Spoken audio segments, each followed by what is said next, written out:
ముఖ్యంగా కేసీఆర్ గారు ఎన్నికల టైం వచ్చేసరికి ఇస్తాన్న అభ్యర్థికి టికెట్ ఇవ్వకుండా ఆయన అండర్ గ్రౌండ్లో పోతాడు. 2009 ముందు ఆయన స్వభావం మొత్తం ఈ విధంగానే ఉంది అని చాలా మంది రాజకీయ విశ్లేషకులు అంటారు. నిజమేనా? అది కరెక్టే. ఎవరికి చాలా మంది చెప్పినారు. అందరూ నేను చెప్పే మాట అదే జగమెరిగిన సత్యం. విజయశాంతి కూడా అట్లేం చేసింది. ఎవరికైనా అంతే చేసిండ్రు. మొన్న 2014లో 2018లో 2023లో మాత్రమే బాజాబ్తా టికెట్ల ప్రకటన చేసిండ్రు అంతే. కానీ అంతకుముందు ఎప్పుడు కూడా వారు టికెట్ ఎవరు ఇస్తారు, బీఫామ్ ఎవరు తెచ్చిస్తారు, లేకుంటే ఫండ్స్ ఎవరు ఇస్తారు, లేదంటే బీఫామ్ ఎవరు ఫిలప్ చేస్తారు, ఎట్లా వీళ్ళని ముందుకు నడిపించాలి, లేదంటే బహిరంగ సభలకు ప్రణాళిక ఎట్లా ఇవ్వాలి, ఇవన్నీ కూడా ఎక్కడో ఉండి నడిపించేటువంటి పరిస్థితి ఉండే. కాబట్టి ఇప్పుడు మొన్న 2 ఎన్నికల్లో ఆ రకమైన పరిస్థితి లేదు. అంటే ఆయన స్వభావం ఆ విధంగా ఉంటుందా, కావాలనే రాజకీయంగా ఆ విధంగా చేస్తాడు? అది నేను నిజంగా తప్పుపట్టను. కొన్ని సందర్భాల్లో సెన్సిటివ్ అవుతుంది. ఇప్పుడు నేను అడుగుతాం, ఇతరులు నాతో పాటు ఇంకెవరైనా ఆ టికెట్ ఆశించుంటే వాళ్ళు ఎవరు ఒత్తిడిని కొంచెము ఫేస్ చేయడం కష్టమవుతుంది, సెన్సిటివ్ అవుతుంది. చూస్తూ చూస్తూ నీకు ఇవ్వను పో అని చెప్పలేరు. కాబట్టి వారి పంతాది ఉండొచ్చు, అదే కారణమై ఉండొచ్చు తప్ప తప్పించుకునేది ఏముండదు. అంతే. గువ్వల బాలరాజు గారు, ఈ ఇంటర్వ్యూలో కొన్ని ప్రశ్నలు మీకు ఇబ్బందికరంగా ఉంటాయి, ఖచ్చితంగా సరైన సమాధానం మీరు చెప్తారని అయితే మేము అనుకుంటున్నాం. గువ్వల బాలరాజు 1000 కోట్లకు ఉన్నాడు అని నడుస్తున్నటువంటి టాక్, ఏం చెప్తారు సమాధానం మీరు? ఉన్నారా 1000 కోట్లకు ఉన్నారా?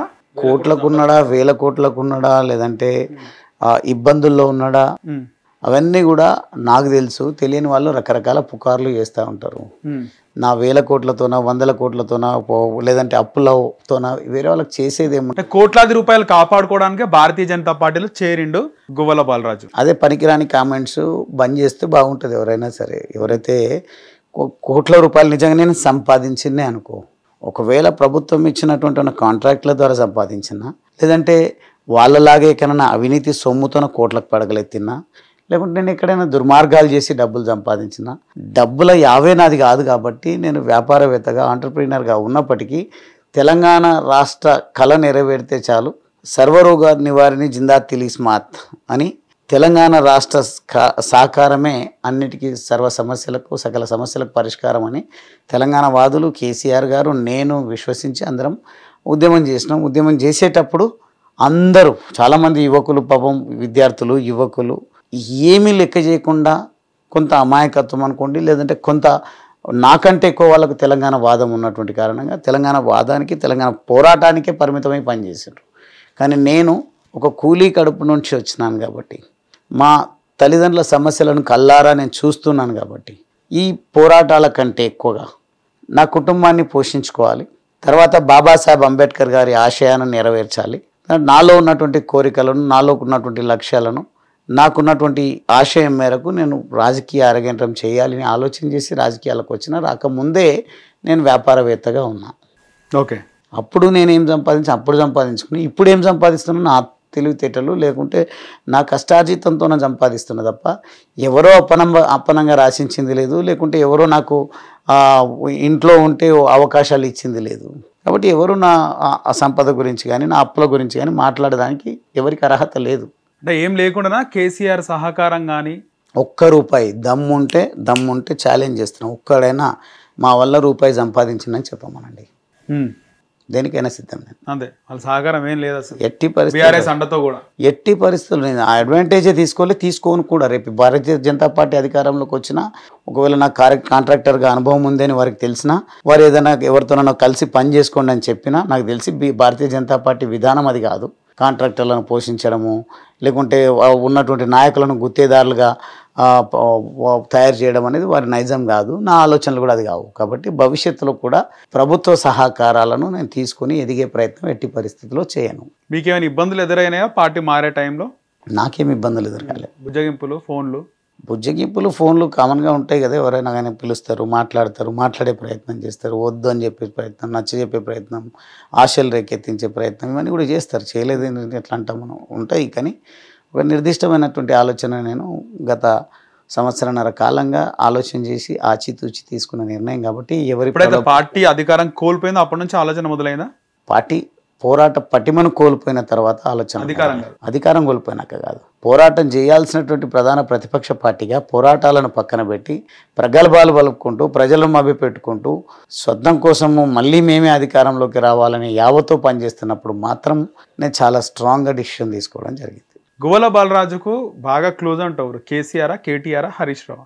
నాకైతే కేసీఆర్ గారే బాగా ఆయనే బాగా మొత్తం డైరెక్ట్ వారితోనే నాకు పెద్ద ఆయనతోనే నాకు సంబంధాలు. పెద్ద ఆయనతో మాట్లాడము, బయటకు వచ్చే ముందు కలవడము, ఎనీ టైం వారితో కలవడం, వారే అవకాశం ఇవ్వడం, వారి ఆశీర్వాదం తీసుకోవడమే జరిగింది తప్ప వీళ్ళ వల్ల నాకు ఒరిగింది లేదు. నేను వాళ్ళతో సహకారం తీసుకున్నది లేదు. వాళ్ళు మంత్రులుగా ఉన్నప్పుడు వాళ్ళ పోర్ట్ఫోలియోస్ ఉపయోగించి సహకారం అందించండి అని పెద్ద పెద్ద సభలు సమావేశాలు ఏర్పాటు చేసి ఎన్నో ప్రతిపాదనలు తీసుకపోయినా పెద్దగా వాళ్ళు ఎందుకో చెవిన పెట్టినటువంటి పరిస్థితి, ఆలకించినటువంటి పరిస్థితి అయితే లేదు.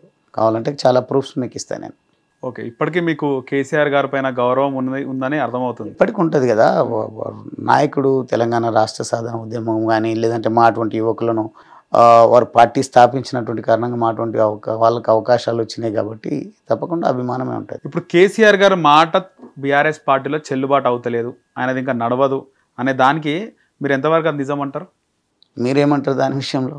మిమ్మల్ని క్వశ్చన్ వేసినాం, మీరు అంతర్గతంగా మీకు తెలుసు కాబట్టి నేనేమంటున్నా, నాకు కూడా రైట్ ఉంది కదా. మీ టీవీ ఛానల్కు మీ స్టూడియోకి వచ్చినంత మాత్రాన నాకు రైట్ లేదా?